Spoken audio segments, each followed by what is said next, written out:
Welcome back to the Starved Rock Murders with Andy Hale, a podcast where we are digging into the details of a triple murder that took place in 1960 in Starved Rock State Park, a brutal crime for which my client Chester Weger was convicted and spent over 60 years in prison. Today, we're going to be talking about suspects. If not Chester Weger, then who? Two people in particular stand out from the rest. Let's begin.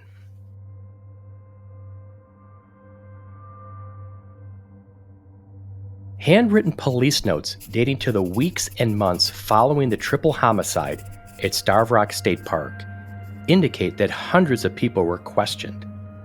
A spectrum of characters, ranging from the women's restroom attendant at the lodge to known sex offenders from as far away as Chicago and interstate truck drivers, were all given the third degree and pressed as to their whereabouts on the afternoon of Monday, March 14th. Most interviews consisted of a few pages of notes, or in some cases, a couple of paragraphs. But two suspects in particular stand out from the pack for the sheer bizarreness of their statements and actions. George Spiros and Gerald Nemke.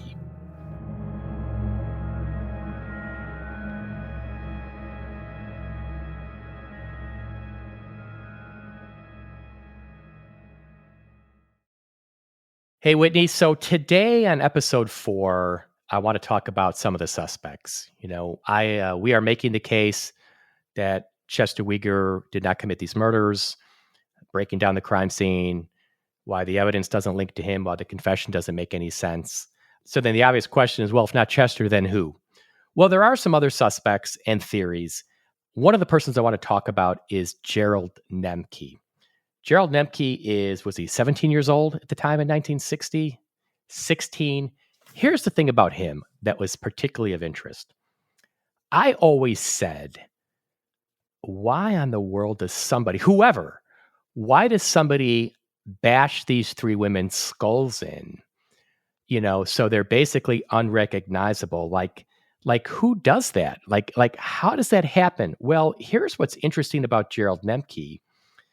And correct me on the dates if I'm wrong, but like about a month after the Starved Rock murders, Gerald Nemke happens to be a young boy, juvenile delinquent, who's staying at the Marseille youth camp near Starved Rock. Somehow he gets a weekend pass. He goes to Chicago. He goes out with this girl. She was a waitress. She's like a young girl, and they go out together, and her body is found on railroad tracks, ironically, probably not even 20 minutes from where I live in the Chicago area, very close to where I grew up. And this is what was striking about it. Her face is bashed in. One of the things he used was a brick to bash her face in. And I thought, oh my God, this is somebody, who was living near Starved Rock at the time of the murders. It's a month later, and he bashes this girl's face in with a brick. Like that, to me, is very similar to what happened to these ladies. And so that's what really caught my eye, is that the method of them being killed was so similar. Yeah, I am so intrigued by Jerry Nemke. So the person of Gerald Nemke was not on my radar until you brought him up to me. So in doing the research into this case, his name pops up here and there, but not really ever as a serious suspect. He's dismissed pretty early because he has an alibi in that he was at the boys' camp between the hours of 1 and 4 on Monday, March 14th. But if that's not the time of the crime, his alibi is pretty much irrelevant. But he got pretty much eliminated, and I think fell through the cracks of even being considered as a suspect for the most part, because within a month of the crime, he had escaped from the boys' camp, commits a heinous murder, is arrested, and then sentenced to the electric chair. So why I even know he's part of this story is actually because of you. You had submitted a FOIA, and in the papers that came back from the state police, there was a drawing that had been taken out of his locker when they searched all the boys' foot lockers at the boys' camp. And there was a diagram in his locker that what the Super diagram is weird. of? Super weird diagram. Well, you describe it. Describe the diagram for me.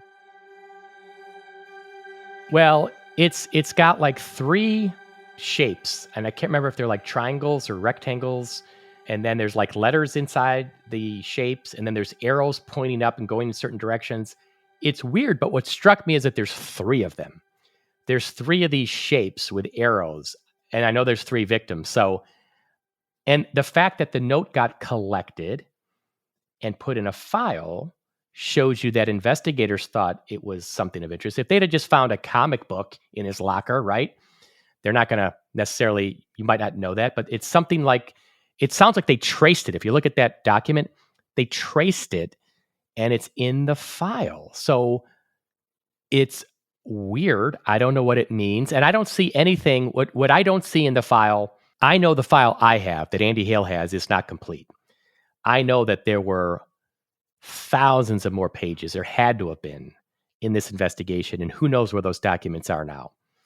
But I have seen no documents. There's no interview I've seen with Gerald Nemke. There's no polygraph report with Gerald Nemke. There is, interestingly, I believe a hair sample collected and preserved of Gerald Nemke. So it shows you, a hair was collected. But I've seen nothing that shows why he would have been dismissed as a subject. When he has this clear case of a murder where a woman gets her skull bashed in. Unlike, let me just say, people like to make all this big deal about Chester Weger's juvenile record, these alleged sexual assaults, okay? This is my response to that. Let's just say that that's all true. Let's just say it's all true for benefit of argument. The 3 women were not sexually assaulted. They weren't raped. So the fact that Chester Weger, if the argument is he sexually assaulted somebody before, so what? If you'd have come to me and said, hey, you know what? Chester Weger on 2 other occasions bashed a woman's skull in a state park, or I'd be like, oh, geez. Well, that's pretty serious and that's pretty significant.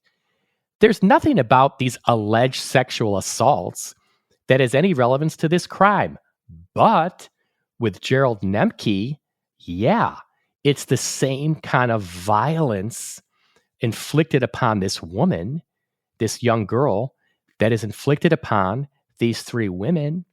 And, oh, by the way, you happen to be living nearby.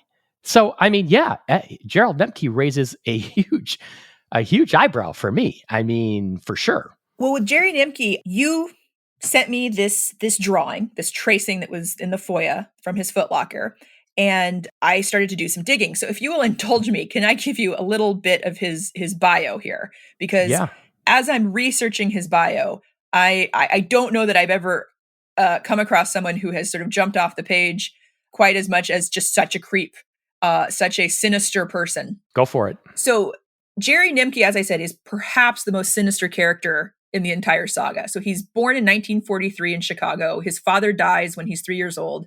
And by the time he's 7, he has logged his first arrest for city curfew violation. This is going to be the first in a monumentally long rap sheet. Now, by the age of 10, this is in 1953, he's arrested for truancy and being a runaway. Then the next year, he's arrested again for larceny of a kid's bicycle. A month after that, now wrap your mind around this, he's 11 years old at this point. He is arrested for selling oral sex to older men in a Chicago park. He is 11 years old picked up for prostitution. Okay? Oh my gosh. So the men were prosecuted, but Nemke, because he's 11, he gets put under the family court supervision for a year. This court supervision seems to make no difference because by the age of 12, he's arrested with a group of older boys in conjunction with a burglary. He's not charged with this crime he's not charged with the burglary because he is so young. He's still 12. So he's taken back to his mother, runs away from home less than a month later. And now at this point, because he's just considered incorrigible, he's sent to the parental school for delinquents. But he proved to be a troublemaker there. So by the age of 14 in 1957, he's placed in the custody of the Illinois Youth Commission. He's sent to the Illinois State Training School for Boys in Kane County. Now, after a brief return home to live with his mom, he gets arrested again, this time for auto theft. And now he's sent to a more secure facility, which is the St. Charles School for Boys. Now, something seems to change in his pattern of behavior here because his, quote, good behavior at the St. Charles School earns him parole in June of 1958. But by December of that same year, he's arrested yet again, this time for robbing a girl he'd met up with. Apparently, he was quite the charmer. And he meets up with a girl, robs her, assaults her, steals her clothes, and then wearing her clothes, walks into a liquor store where he steals a pack of cigarettes on a lark. That's what he said in trial, on a lark. He decided to wear women's clothing and rob a liquor store. He's now 15, almost 16. He's a ward of the state, and he's back at St. Charles School for Boys in Rock Island. He's given a psychiatric evaluation. This is in April of 1959. And the report said that he was, quote, not considered to be a sexually dangerous person. Now, we know later he turns out to be a very sexually dangerous person, but at least at 15, 16, the psychiatrist says, oh no, he's not a sexually dangerous person. And he was deemed no longer to be a threat to society and granted parole once again. 3 months later, he is arrested for larceny, steals a car. He's sent to the Industrial School for Boys at Sheridan, which was a maximum security youth detention center just up the river from Starved Rock State Park, actually. So because he's now charmed the warden and guards and demonstrated such model behavior at the Sheridan School for Boys, they put in a recommendation for him to be transferred to the boys' youth camp at Marseille, the one that's just up the road from the state park, from Starved Rock State Park. So the stated mission of this camp for boys that he's sent to is to, quote, take bad city habits out of the boy by taking him into the country, working him hard, and reshaping his way of living. It does not appear that they were successful in their mission when it came to Gerald Nemke, because by March of 1960, at the age of 16, he's under the supervision of the wardens. On the day of the murders, if the murders happened on March 14th, 1960, Jerry Nemke claims he has an alibi. He says that, so they did question him. The authorities did come and question him along with the other boys. And when he was questioned as to his whereabouts, he said he had an alibi. He said he was just sitting around the camp. But then he curiously added this. He said, you know, one person could have done it, but it wasn't me. Then he goes on to brag, right? Okay, let's pause there, right? I'm being questioned by the police. And I'm like, I don't really know the details of this murder, sir. But, you know, what I don't know about, I'm going to offer some expertise on. Yeah. Well, one person could have done it, but it wasn't me. It wasn't me, sir. To say. It's an odd thing to say. It's very odd. So then he goes on to brag that he would get bored frequently and go for walks. And whenever he got tired of walking, he would steal a car. And then he brags further that he's estimated that he stole about 200 cars over the course of his life. So law enforcement were suspicious enough of him that they did take a hair sample of his along with fibers from his socks. Okay. And I think, I mean, that is a very strange background, and it's sad. I mean, the childhood he had, that prostitution claim when he was young, all that is a very troubling rap sheet. And none of that probably alone would have been enough to make me think, you know, he's a prime suspect. But, oh yeah, and by the way, he bashed a girl's skull in a month after the Starved Rock murders. So, I mean, it's yeah, we're not even done yet. Yeah. But I mean, that's the point. It's like, I always say, who could do something like this? Because I just, you know, it's just such a violent, senseless, horrific crime. The answer is, well, Jerry Nemke apparently is someone who could do something like this because he did it to this young girl a month later. Well, let me give you the details of what happened. So he apparently is a charmer, and he charms the guards and the superintendent of this boys' camp in Marseille to the extent that they give him a pass to go home to take his mother to church on Easter. So that would have been April 17th of 1960. So this is just almost exactly a month after the murders. He's supposed to report back, never does. So he goes AWOL from the boys' camp. Then where he is for the next week or so is unclear. However, he shows back up on the radar because on the morning of April 30th, a teenage waitress named Marilyn Ray Duncan, she's 16 years old, is found in the rail yards outside of Chicago, partially dressed. So this is an interesting detail, right? She's splayed out in this sort of spread eagle position, Her clothing is torn and her head is completely obliterated, bashed in to the point her ear is severed. Oh, And poor girl. so God. she is not dead. She is still alive. They take her to the hospital. Unfortunately, she never regains consciousness and she dies 2 days later. But he is found the next day because he's picked up for driving another stolen car. He is put on trial, and within a couple months, he is found guilty and sentenced to the electric chair. So he holds the record, actually, for the youngest person to be sentenced to the electric chair in Wow. the state of Illinois. No, it's shockingly similar, that the body is kind of partially clothed and the amount of violence to the face with a blunt object. And then you combine it with the fact that he lived in the nearby youth camp. I mean, how can he not be a prime suspect? We also need to point out that a camp counselor and a group of boys from that same youth camp are the ones who found the bodies of the 3 women in St. Louis Canyon. I think he falls out of the suspect pool because they were married to the notion that the murder had to be the afternoon of March 14th, and he had an alibi for that afternoon. But if our timeline for when the actual murders took place is not that 3-hour window on the afternoon of March 14th, then he doesn't have an alibi. I just would like to know a lot more about this because I don't know what he could tell me if I were to be the detective investigating him. What could he possibly tell me that I would say, oh, well, you can strike him off the list?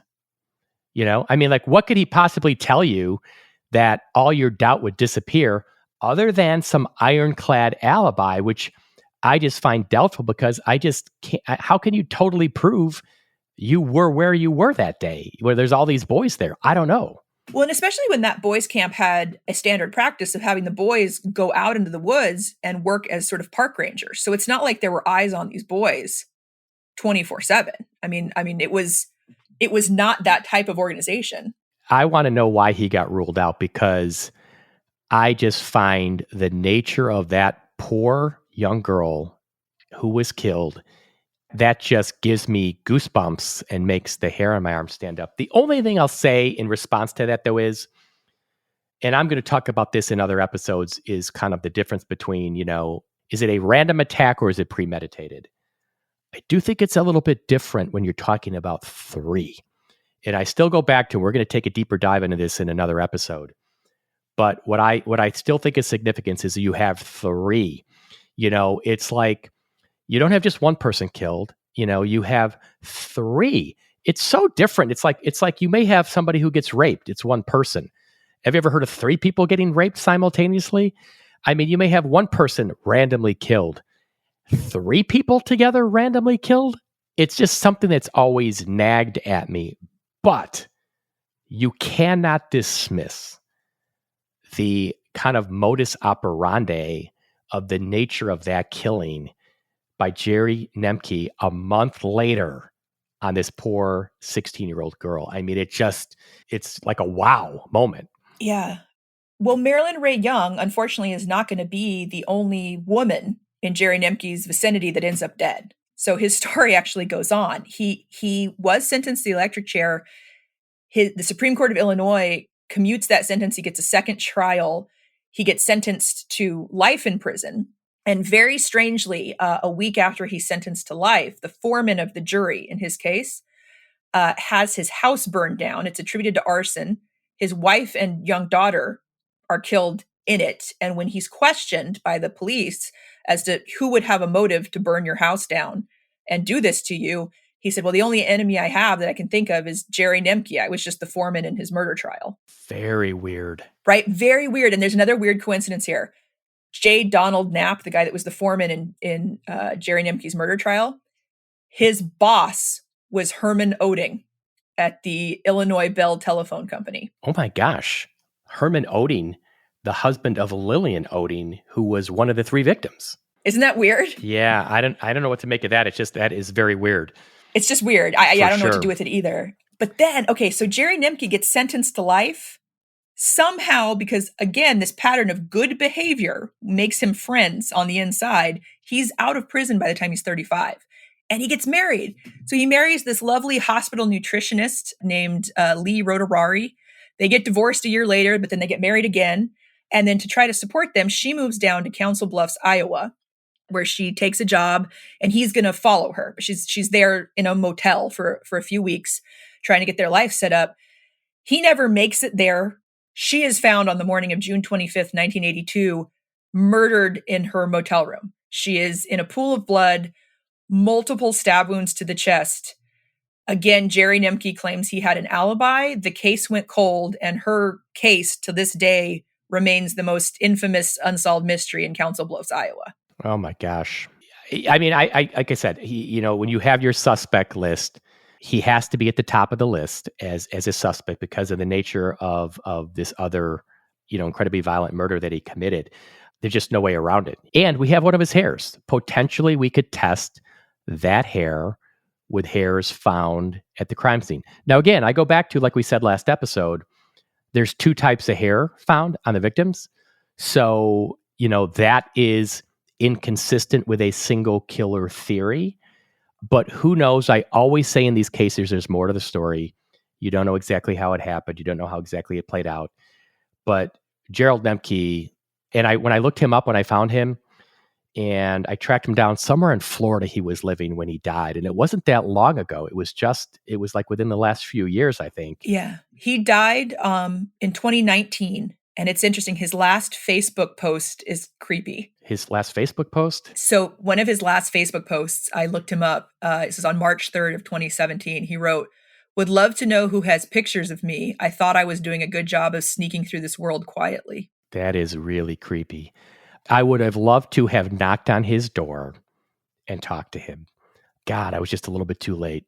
Dang. He probably keeps me awake more than any of our other potential suspects because there is just something so sinister about him on every the thing level. about it too is, I mean, it's very easy to go through life being kind of naive. It's like I went back, I was able to get actually on eBay some original press photos from 1960 of Gerald Nemke after his arrest, at his trial. This guy's kind of this young, handsome kid. And if you looked at him, you can't imagine, he would have committed a crime like this. And then when you hear about what he did to this poor 16-year-old girl, you just cannot wrap your head around how and why somebody does that, right? Because I always said, who kills these 3 women? Well, Jerry Nemke killed this 16-year-old girl the way he did. So there are people out there, unfortunately, and it's scary, who do these things. The other person I want to talk about, we mentioned him at the end of the last episode, was George Spiros. Mm-hmm. The park, as we have said, the leaseholder was Nick Spiros, kind of ran the lodge. His son was George. In 1960, I think he would have been, was he in his late 20s? He would have been 28. Okay. And he is somebody that clearly law enforcement spoke to. He was a person of interest. I guess you could say that. There's multiple polygraphs. As I said in the last episode, they collected the red fibers from his sweater. He's somebody who was familiar with the park grounds.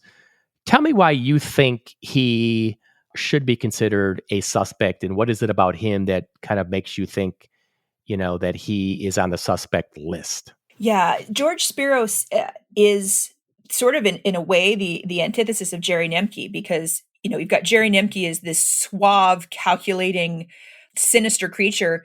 George Spiros appears by all accounts to have been a man who was potentially on the autism spectrum. So he was born in the park, actually. I mean, he was born in a nearby hospital, but he was raised in the park. His dad was for all intents and purposes, the owner and operator of the Starved Rock State Park. He had the lease from the state. And so when he's born, he grows up in the shadow of the lodge. He spends his entire youth running through the woods. So he knows that park like the back of his hand. Now, according to some family members that I spoke to and other reports, he had behavioral difficulties in his youth. He was described as being difficult. And so by the time he's a preteen, his mom, Frances, decides to leave Nick, the father, and leave George behind with the father. And she moves in with her wealthy family in Evanston. And so George is a troubled boy who is socially awkward, apparently has these meltdowns. And so to deal with that, his dad, Nick Spiros, sends him to Culver Military Academy, where at Culver Military Academy, which is this elite prep school in Indiana, they teach George to channel all of his emotional meltdowns into boxing and physical conditioning. So by 1950, George Spiros is the Golden Gloves boxing champion for his division. And I found this photo of him in his high school yearbook where it's also kind of creepy, where he's boxing and the caption for the photograph of him is George Spiros stalks his prey in the ring. Mm. So after graduation, he goes on to Northwestern and the University of Illinois. And then by 1953, he's back at the lodge where he's his dad's assistant. And then between 1953 and 1960, he's described by many people with pretty interesting adjectives and adverbs. People say he lurked. He was a lurker. He was constantly seen lurking. He had a very hard time maintaining eye contact. He was socially awkward. He would sneak up on people and sort of just watch them working, sometimes through the windows in the rooms. And so he got this reputation of being just this odd fellow that people sort of avoided. And so even though he was, if you look at still photographs of him, this classically handsome young man, he's the son of the most powerful man in the county. There's no reports of him having any friends, girlfriends even. Rumors kind of started to swirl apparently that he might in fact be gay. None of that can really be substantiated. But another rumor that's maybe relevant here is that he had such a difficult time making friends that he would often use his dad's money to pay people to be his friends. But let me pause you there. Let me pause you. I mean, I get all that. And let's just say he's a strange guy. He's a weird guy. He's a lurker. He's a loner. I personally, so why? Why would George Spiros, why is he going to kill 3 ladies? A, just kill them, right? And B, why is he going to bludgeon them to death where it's a park where he lives and his dad runs it? I personally have never been a lot of people out there in the theories, like George Spiros is one of the names you hear talked about. To me, I still struggle with the why. Gerald Nemke makes sense, right? I'll say, who could do this? Okay. You could say, well, who could do it? Gerald Nemke, because he did it to somebody else. Yeah. George Spiros, it's okay, he's a weird dude, but there's a lot of weird people out there. I need more. Make the case for me more, because I'm not quite there yet. More. So one of the theories again about him being kind of a weird guy is that he paid people to be his friends, and the 2 people that all right, but so what? So here's the thing. I mean, 3 ladies. Let me, Whitney. 3 ladies got bludgeoned to death in a state park. So let me jump. So there's got to be a stronger case, George Spiros. I don't. I gotcha. I'm not getting it. So here's why I think about him. On the day in question, on April 14th, the alleged day of the murders, his alibi was that he was driving to Evanston, Illinois, to visit his mom and her 2 sisters. And when I was doing some research for this, I was trying to build out a big family tree. And I'm clicking and putting pictures from the public archives. And I glance up, and maybe it's just because I'm tired, but I glance up and I thought I was looking at a picture of Lillian, Mildred, and Frances. I thought I was looking at a picture of the 3 victims. And I realized I was looking at a picture of George Spiros' mother and her 2 sisters. They are 3 women. His alibi that day is that he's driving to visit his mom and her 2 sisters, who are doppelgangers for the 3 women in the park. And I find it interesting that his alibi doesn't completely match the facts. He is late, supposedly getting to Evanston, Illinois. So he leaves the park at 1. He doesn't get to Evanston until 4. And then when he's pressed on, well, why were you on the road that long? Why are you missing for an hour? He's got a bunch of different stories. He stopped at a bookstore, who knows? But what's intriguing to me is look at the damage that was done to the women. The blows that took their lives were blows dealt to the face. George was the Golden Glove boxing champion who had been taught to channel all of his rage into his fists.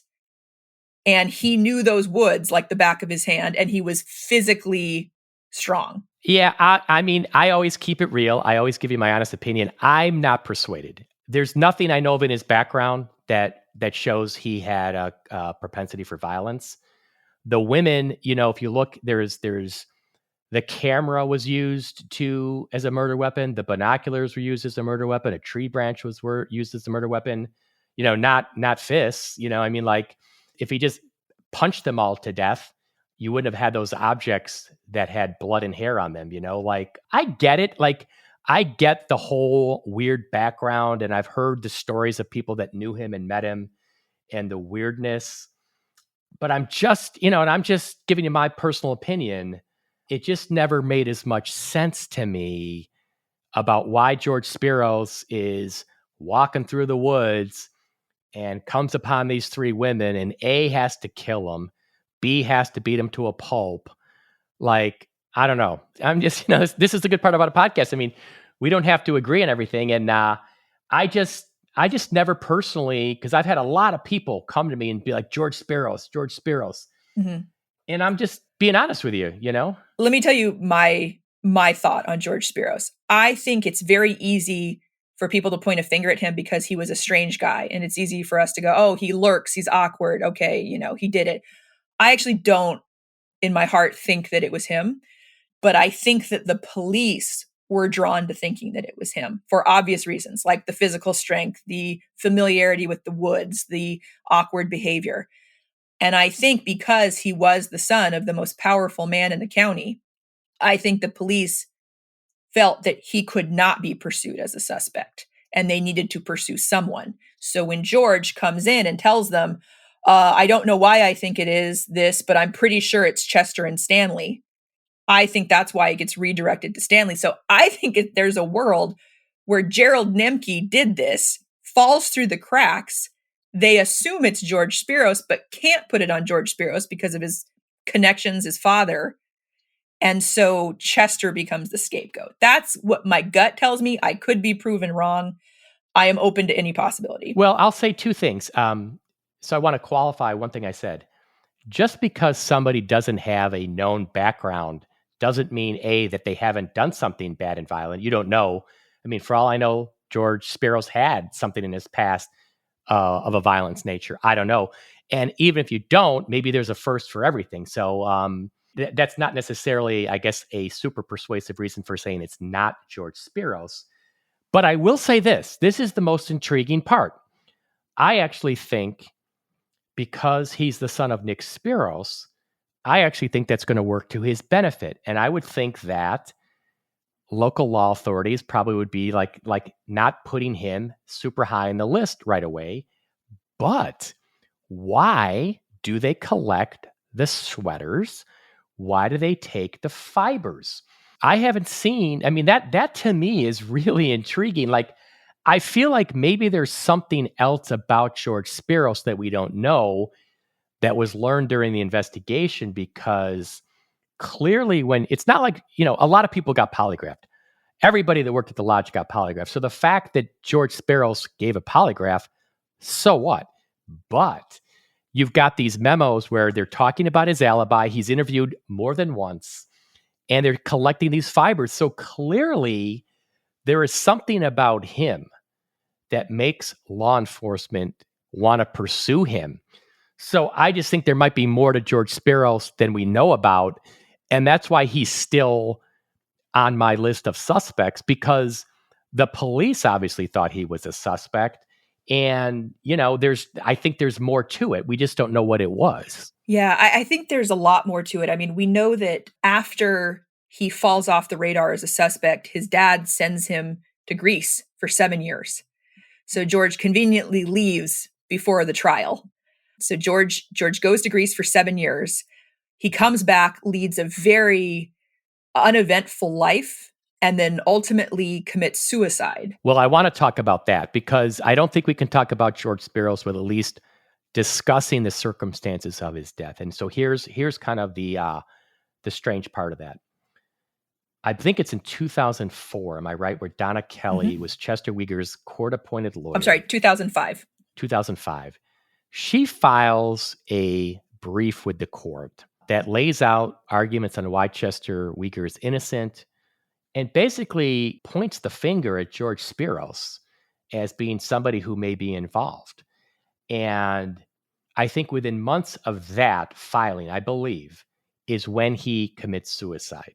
Now, you hear a lot of people out there who I think are skeptical of the circumstances of his death. I can tell you this, I did a FOIA for the police reports about his death, and it is weird, I got to say, because he is found at the time at home. He is sitting at a computer. I think he is naked from the waist down. There's a bag of groceries, I think, on the kitchen counter. The dog is also shot and killed. It's a very weird scene. A lot of people out there think he may have been the subject of foul play, but there's also apparently George Spiros had cancer at the time. I think it was throat cancer, and others have said he was despondent about that, and that was the reason he took his own life. I don't know. I can just tell you, though, it's weird the way he was found. If you're going to commit suicide, you know you're going to be found. To be found the way he was is weird. So I just think there's a lot to it. There's a lot more to dig into with him. I could spend a whole year just going down that rabbit trail, you know? Yeah, I mean, going back to his suicide, the reason that they even checked on him was he had missed a doctor's appointment for oral cancer, as you'd mentioned. When the police show up at his doorstep, the front door is standing open, and there's a gigantic bag of dog food and a gigantic bag of ice cream, and the ice cream is melting on the front porch. You go inside, and apparently the faucets are on. There's a broken coffee mug on the counter, the coffee all over the counter. Then upstairs, he's sitting at his computer, pants off, and he's used one gun to shoot the dog, who he's apparently just bought 3 months' supplies worth of dog food for. And then he has used a different gun to shoot himself in the mouth. Strange. And it's just, everything about it feels weird. It does. And the timing also, I mean, I get the cancer part, but it's also kind of interesting that this is coming, on the heels of a publicly filed brief that's kind of pointing things at his direction. So it's such a tight timeline that on April 30th, 2005, Donna Kelly actually went and spoke to the state about him and the interest in looking into him again as a suspect. He killed himself on May 2nd. May 2nd? 3 days. Yeah, that's 3 days. God, I didn't realize it was so close. Yeah. That's really pretty weird. I mean, that's a super intriguing. There is a lot there. Yeah. There is a lot there. I just think that's very suspicious. There are other suspects, obviously. I mean, there are in the file, there are dozens, hundreds of leads. I mean, there's all kinds of potential suspects out there. So I do not want to in any way indicate there's only two. There's so many leads in the file and tips, hitchhikers, people with records coming through town. I mean, all kinds of stuff. But I think what we've tried to highlight on this podcast are, I think, two of the bigger ones most discussed. George Spiros is clearly one of the most discussed. And Gerald Nemke is kind of under the radar screen, although I think he's got some very compelling circumstances with that other murder. And we could talk more about it, but those are kind of some of the key suspects. But what I want to talk about in an upcoming episode, and this would be my segue to end this one, is the theory of randomness versus premeditated, right? So under the theories we've talked about today, with both Chester Weger, Gerald Nemke, and George Spiros, it's random. It is this stumble upon these women, something happens, there's a chance encounter, and the women are killed. I actually am more of the camp of premeditation, and I'm going to just leave it at that, and you're going to have to tune into that episode where I can make my case on why. We talked about suspects today, but there's a lot more I want to talk about with the argument of premeditation, which would not be any of the people we talked about. It'd be something completely different. So that's coming down the road. You're going to have to stay tuned. Another good episode, Whitney. I'm looking to kind of continue in the journey with you. Me too.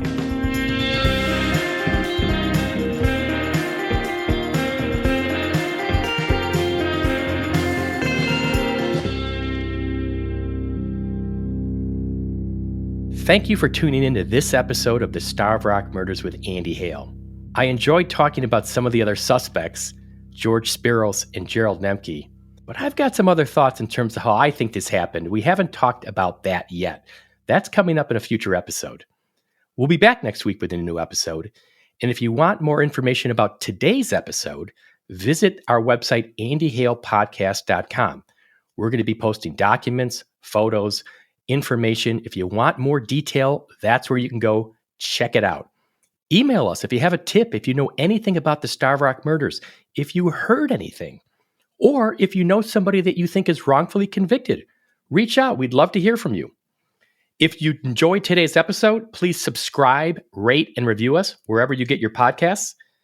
This show was produced in collaboration with Phineas Ellis, sound designed by Studio D, and hosted by myself and Whitney Braun. We'll see you next time.